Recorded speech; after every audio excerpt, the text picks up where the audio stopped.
বড় ভাই কি ব্যাপার, কি তোমাকে দেখে মনে হচ্ছে খুব টেনশনে আছো? মুখটা একবারে বাড়ার মতন হয়ে আছে। আর বলিস না বাড়া, দুটো বিয়ে করে বাড়া জীবনটা বড় তেজ পাতা হয়ে গেল। আর উপরে ছেলে জর্দা কটু, এক নম্বর হারামের বাচ্চা। ভাবলাম যে দুটো বিয়ে করে রাত দিন লকপক করবো, তা নয় বাড়া। আমার পুরো কুকুরের জিন্দিগি হয়েছে, বুঝতে পারলি? ওই বড় সতীনটা এক নম্বরে চাঙ্গা লাফানি মেয়ে, সব সময় ওর ঝগড়া লেগেই আছে। বড় ভাই এখন যা দেখছি, বিয়ে করলেও সমস্যা, আবার না করলেও আরো সমস্যা। এদিকে বিয়ে করলে বইয়ের ঝামেলা অশান্তি, বিয়ে না করলে হ্যান্ডেল মেরে হাতে রেখা কোনো উপরে ক্ষয় হয়ে যাচ্ছে। আমাদের মতো ইয়াং ছেলেরা করবেটা কি তাহলে? হ্যাঁ বে, হামসাপা তো আমার থেকে অনেক ভালো আছি। আমার জিন্দিগিটা পুরো কাঠে গুজে গেছে, বুঝতে পারলি? কাঠে গুজে করে এই রোজ রোজকার অশান্তি আমার আর ভালো লাগছে না। তা ভাল লাগছে না, ডাক্তারকে ডিভোর্স দিতে ডাক্তার রাখো। দুটো বাকি বুঝবার কি দরকার তোমার? হ্যাঁ কাকে ডিভোর্স দিব? ওই পাকান বেগমকে? হ্যাঁ হ্যাঁ খেপাচোদা, ওকে ডিভোর্স দিলে আমি একটা পথের ভিখারি হয়ে যাবো, বুঝতে পারলি? পথের ভিখারি। কারণ এই বাড়ি জায়গা জমি সবকিছু ওর নামে লেখা আছে। আবার আমি ডিভোর্স দিলে আমার আবার ঘর থেকে 50 লাখ টাকা নগদ লাগবে। আর এখন আমার কাছে যে 100 গ্রাম বীজ খাবো সে পয়সাও নাই। সত্যি বড় এবারে সাহেব, তুমি একটা বড় রাম পাঠা। কেন বে বড়া, এখনকার যুগে কে বইয়ের নামে কিছু লেখে? হ্যাঁ বড়া, হার্দিক পান্ডেকে দেখো, কিছু শিখো। সব জমি জায়গায় মায়ের নামে লেখা ছিল, তাইলে হার্দিক পান্ডিয়ারও তোমার মতন হাল হতো। তুই ঠিকই বলছিস হামসাফার, এখনকার যুগে বিয়েটা একটা ব্যবসা হয়ে গেছে। কিছু হতে না হতে খালি ডিভোর্স, আর ডিভোর্সের নামে খেয়ে লক্ষ লক্ষ টাকা হাতাচ্ছে। তো ভাই তুমি যা বলো বলো, এসব দেখে শুনে আমার বিয়ের প্রতি কোনো আশাই নেই। আপনার হাত জাগান্নাথ। দেখো করবে টাকা, দেখো তো বাজার যাবে না, একটু বসে থাকলে তো চলবে। বাড়া মুখ তোলা পুরো দানা বিষ।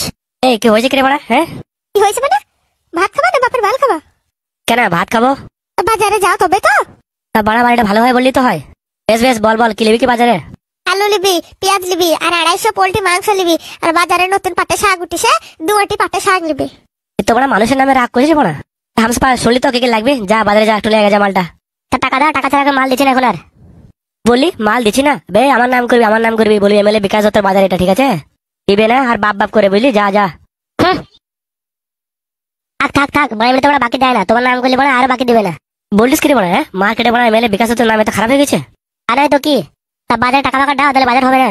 তোমরা ঝামেলায় পড়ে গেলে দেখছি। হ্যাঁ দেখো বড়া, তোমার বাজার, তুমি যেমন দেয় করো, টাকা দিলে আনো না আনবো না। আইডিয়া।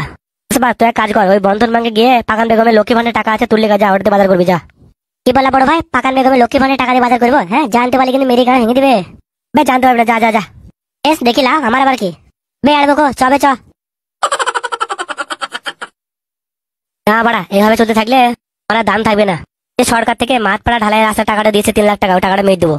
তাছাড়া বাড়া কোনো উপায় আর দেখছি না। লে বাপ ভাতটা খেলে, বাপ খেলে। বাড়া আমি এসব ভাত কিছু খাবো না, আমি জেডি খাবো, জেডি। যেখান থেকে পারবে আমাদের 1 বোতল দেশি মাল নিয়ে আসো, জেডি। এটা আমাকে না দিলে আমি ভাতও খাবো না, 15 টাকা। ওসব খেতে নাই, ওসব নোংরা জিনিস। নোংরা হোক আর ভালো, আমি ওই খাবো, আমার বাপ খায় তাই আমিও খাবো। বাড়া আমাকে জেডি না দিলে আমি বাড়িতে ভাঙচুর শুরু করবো, হ্যাঁ বলে রাখলুম। লো ছেলে নিয়ে কি তোর রাত দিন বসে থাকবি? হ্যালো কাজ তো কর, কাজ ছেলে কি তুই একা বিয়াইছিস আর কেউ ছেলে বিয়াইনি? হ্যালো আমি কেন কাজ করবো, তুই কাজ কর কা। তোর ওই ভাতার এমএলএ আমাকে কাজ করার লেগে নিছে, তোর সাথে নিল নাঙ্গের হাত ধরে আলছিস। যা এবার কাজ কর কা। তোমার তার বাড়া, তুমি আমার মাকে গালতে পারো, তোমার গাল রেখে দেবে এখানে। হ্যাঁ কি হচ্ছে কি রে, এটা আওয়াজ কিসের? হ্যাঁ এটা পা তোর বকে মারা কথা গান ভেঙে দেবে মেরি। তখন থেকে আমার মাকে যায় নয় তাই বলিয়েছি। মাগি তুই এত বড় সাহস, তুই গাল দিচ্ছিস? হ্যাঁ দৌড়া।